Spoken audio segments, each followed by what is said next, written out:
Job market के next video में आप सभी का वेलकम है। इससे पिछले वाली वीडियो में हमने डिस्कस किया था इंट्रोडक्शन के ऊपर कि इंटरव्यू में अगर आपसे इंट्रोडक्शन पूछा जाए या अबाउट योरसेल्फ पूछा जाए तो आपको क्या आंसर करना है, कैसे आंसर करना है, क्या चीज आपको छुपानी है और क्या चीज आपको बतानी है।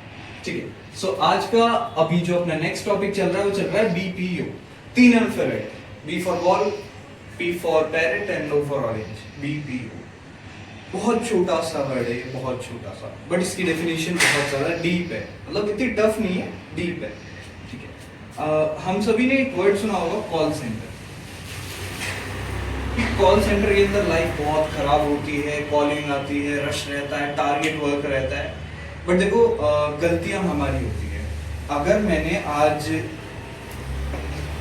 मैंने आज ये फोन अपना गलत चूज किया है, अगर मैंने सस्ता फोन खरीद लिया, किसी कंपनी का नहीं है, नॉन ब्रांडेड है, तो क्या मैं स्मार्टफोन को ही ब्लेम कर दूं? ये गलत होगा। इसी तरह से हमें कंपनी चूज करनी होती है। अब बहुत सारी आईटी कंपनीज है जिसमें लोग काम करके परेशान हैं। वैसे ही बीपीओ कॉल सेंटर जैसा ही मतलब साउंड करता है। सो कॉल सेंटर कैसा चूज किया है वो फर्क पड़ता है। अगर आपने एक बढ़िया मल्टीनेशनल कॉल सेंटर चूज किया है तो आपकी लाइफ बन सकती है, क्योंकि वहां पे टारगेट नहीं होता और ना ही तो सेल्स का काम रहता है। 2 टाइप की कॉलिंग होती है, एक होती है अपने आउटबाउंड और एक होती है इनबाउंड। देखो आउटबाउंड के अंदर क्या है, मेनली वही काम होता है, क्रेडिट कार्ड सेल करना, लोन, फाइनेंस, ये सब चीजें जो कि प्रॉपर टारगेट बेस्ड होती है। इनबाउंड के अंदर नॉन टारगेट वर्क चलता है और ना ही कोई सेल्स करनी होती है। बेसिकली कस्टमर सपोर्ट का काम होता है। और मतलब जस्ट मान लो कि कोई एक शॉपिंग प्लेटफॉर्म है XYZ, मैं नाम नहीं बोल सकता यहाँ पे, कोई भी एक शॉपिंग प्लेटफॉर्म है, उससे आपने कुछ शॉपिंग करी। एग्जांपल जी, शर्ट आपने शॉप करी, यहाँ से ये डैमेज आ गया, कलर फॉल्ट आ गया, फटा हुआ है या फिर कलर दूसरा आ गया। इस केस में मैं क्या करूँगा, कस्टमर सपोर्ट पे जाऊंगा कि सर आप मुझे ये शर्ट चेंज करके दे दो, ये शर्ट रिटर्न कर लो और मुझे रिफंड कर दो। बस हमें वही करना है। अगर मैं एक कस्टमर एग्जीक्यूटिव हूँ तो मैं क्या करूंगा, सामने वाले कस्टमर को ऑप्शन दूंगा कि सर आप रिफंड ले सकते हो, एक्सचेंज करवा सकते हो, रिटर्न कर सकते हो, जैसा भी आप चाहो। यही अपना काम रहता है। चलो अब अपन बीपीओ की डेफिनेशन के ऊपर काम करते हैं। ये तो एक्स्ट्रा इन्फॉर्मेशन थी, बीपीओ की डेफिनेशन के ऊपर काम करते हैं। एक बहुत बड़ी कंपनी है,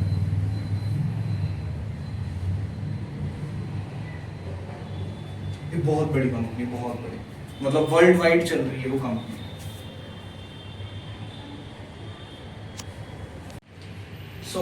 ये एक XYZ कंपनी है जो कि पूरे ग्लोबली वर्क कर रही है, एकदम वर्ल्ड वाइड। जितने भी कंट्रीज है सब कंट्रीज में वर्क कर रही है, तो इनके पास काम बहुत ज्यादा हो जाएगा। अब ये एक ही कंपनी, एक ही ओनर सारे काम तो नहीं देख सकता, इसीलिए इन्होंने क्या किया कि अपने काम के बनाए पार्ट्स, लाइक IT पार्ट,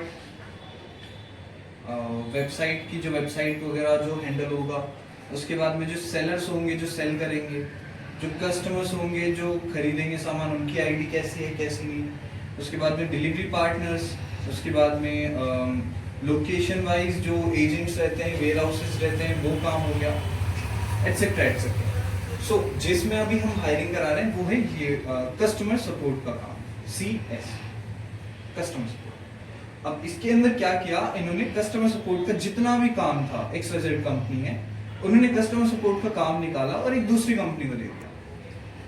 ये मान लेते हैं अपन जॉब मार्केट है। इस कंपनी ने बोला कि जॉब मार्केट, आप हमारे कस्टमर्स की जो प्रॉब्लम होगी उनको आप सॉल्व करोगे। तो जॉब मार्केट ने बोला कि ठीक है कर तो देंगे, पर हमें पता कैसे चलेगा कि आपके कस्टमर्स को क्या प्रॉब्लम्स होगी और हमें क्या रिजोल्यूशन देना है। तो उन्होंने क्या किया कि 30 डेज की ट्रेनिंग दी।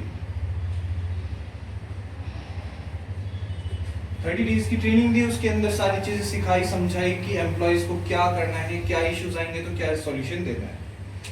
इसी पूरी प्रोसेस को हम बोलते हैं बीपीओ। ठीक है, एक बार मैं इसकी डेफिनेशन बोलता हूँ।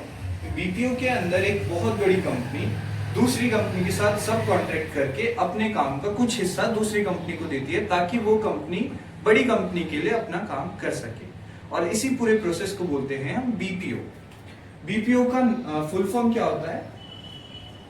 Business process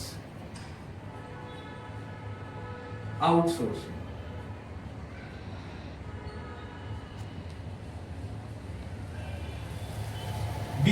for ball business, P से पैरेंट बताया था, बट अब ये सब चीजें भूल जाओ. B for business, P for process, O for outsourcing. यही हमें ध्यान रखना है.